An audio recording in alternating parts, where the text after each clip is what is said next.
He propositioned him, and the man agreed to go to his apartment. They kissed, masturbated, and watched videos. Jeffrey did not have any pills available to him that weekend. He went to an Army surplus store and bought a mallet. He took pictures and had him lay on his stomach. He struck him on the back of the neck with the mallet. The guy got up and attempted to leave the apartment and said he would call the police. This male left and then came back in and asked Jeffrey for money for a cab. Jeffrey tried to strangle him at this point, but then calmed down, and they both went into the bedroom. Jeffrey called him a cab and he went home. Jeffrey said that this young male did call the police, but the police never followed up on the call. Don't forget Edward Smith, who died at the defendant's hands. He states that he had oral sex with this individual and then killed him by the same procedure, drugging him until he slept, strangling him, and dismembering him. Jeffrey stated that he went to Sears and bought a 5-square-foot floor freezer with locking top to store the defleshed bones. He also purchased 2 30-gallon plastic trash bags to put the defleshed remains in. He poured muriatic acid to acidify the flesh and then flushed the remains down the toilet. Yes, after the complaint about the smell, and somebody actually identified his apartment as the source of the smell. So I had called and talked to him in the office and went with him to his apartment. And what excuse did he give at that time? He said his deep freezer broke and he had meat in it that's getting spoiled. I thought he was a nice guy at the time. No further questions. Don't forget Ernest Miller, who was stabbed to death by the defendant because he was becoming conscious.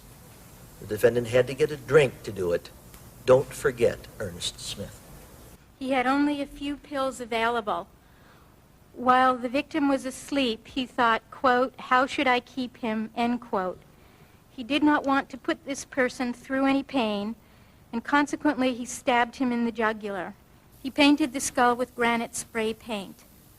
He tried tasting the flesh and the heart. He bought a tenderizer, tenderized the heart, and ate it and the muscle meat. He reported that it had a beef-like flavor. It gave him a sexual thrill while eating it. He felt that the man was a part of him and he had internalized him. Don't forget David Thomas, strangled by the defendant. Mr. Dahmer told the police that once he had David Thomas back to his apartment, he thought that David Thomas wasn't really his type, and he killed him because he'd already given him the sleeping potion and thought that Thomas would wake up and be angry. Don't forget Curtis Straughter, strangled to death by the defendant. Quote, "He was gay and he wanted anal sex, so I made the drink mixture. He fell asleep, used the handcuffs. This was the first time I used handcuffs. Strangled him, took pictures." Don't forget Earl Lindsay, first drilled and eventually killed by the defendant. This is the first of the instances in which he drilled a hole into his victim's skull. And here Mr. Dahmer reported that he first drugged Mr. Lindsay and thereafter used what he described as the drilling technique on the top of his skull. And we discussed this in some detail. In the course of that discussion, he said that after initially having drilled the hole and injected I would call it a syringe, it's a baster actually, a syringe full of muriatic acid into the cranial cavity of Mr. Lindsay, that Mr. Lindsay woke up, and when he regained consciousness, Mr. Dahmer said he was groggy when he woke up, but still coherent and aware of his surroundings, and so I figured it was a failure. Gave him more sleeping pills, he fell asleep, then I strangled him. Because what Mr.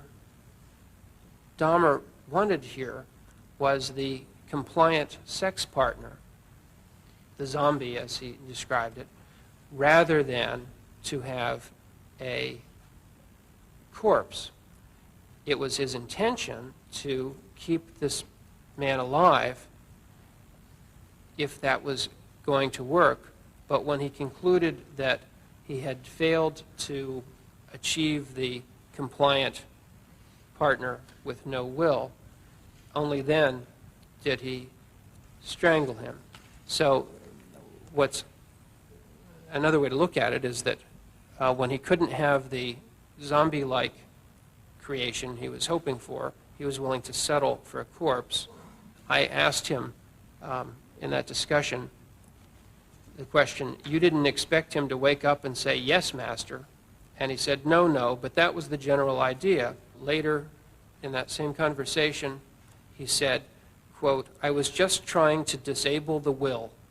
And I asked, and subject them to your will? And he said, right. Don't forget Tony Anthony Hughes, first drilled, then extinguished by the defendant. Mr. Dahmer didn't try to kill Tony Hughes, but rather Mr. Hughes died through the foreseeable but unintended consequence of this drilling technique. He drilled a hole into his skull and poured in acid, and Mr. Hughes died then, even though it was Mr. Dahmer's intention to keep him alive in this altered state. And so there's no compulsion here to kill. He'd rather he'd not have died. And it was not any impulsive act of killing, but rather a planful act of trying to provide himself with a compliant sexual partner. Don't forget Conorak Synthesymphone, age, as I recollect, age 14,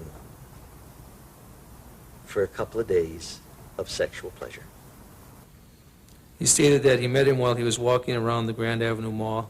He indicated that after introducing himself to the victim, he offered him $50 to accompany him back to his apartment to pose, have some drinks, and watch videos. He feels it was about 5 p.m. when they got there, and once inside the apartment, the victim disrobed down to his black bikini panties, and he posed for several photographs. During the time, he walked him into the bedroom area and sat him on the bed. Mr. Dahmer states that the victim, Tony Hughes, whom he had killed several days earlier, was lying naked on the bedroom floor. He stated that the Asian boy, he believes he saw him, but he did not react to it. He feels this was because of the rum and coffee and sleeping pill mixture. After he realized he was unable to arouse the victim by mouth-to-penis sex and by body rubbing and kissing him, he continued to watch the video and drink beer until he himself fell asleep. After a few hours, he woke up. It was quite late out, approximately 11 or 12 p.m., at 11 p.m. to 12 a.m., or maybe a little later. He realized the victim was still sleeping because of the effects of the drink he gave him, so he decided to go to the tavern located on 27th, just north of Kilburn, the Care Bear Bar. He continued drinking there. And at closing time, excuse me, after leaving the tavern, he began walking eastbound on West State Street. He observed the victim, the Asian boy, sitting completely naked on the southeast corner of 25th and State. The victim was sitting on the curb. He stated there were two black females standing by him, and they appeared to be hysterical. He walked up to the victim, whom he realized was speaking to the black females in Asian. The victim was disoriented and appeared to be intoxicated by alcohol. However, Mr. Dahmer realized that he must still be under the influence of the drink containing the sleeping pills that he had given him. This time he advised the ladies that the victim was in fact a friend of his. He attempted to pull the victim in the direction of the apartment. He stated that the women continued screaming at him, we don't know if you really know this guy, and we called the police. Why don't you wait until the police get here? In the early morning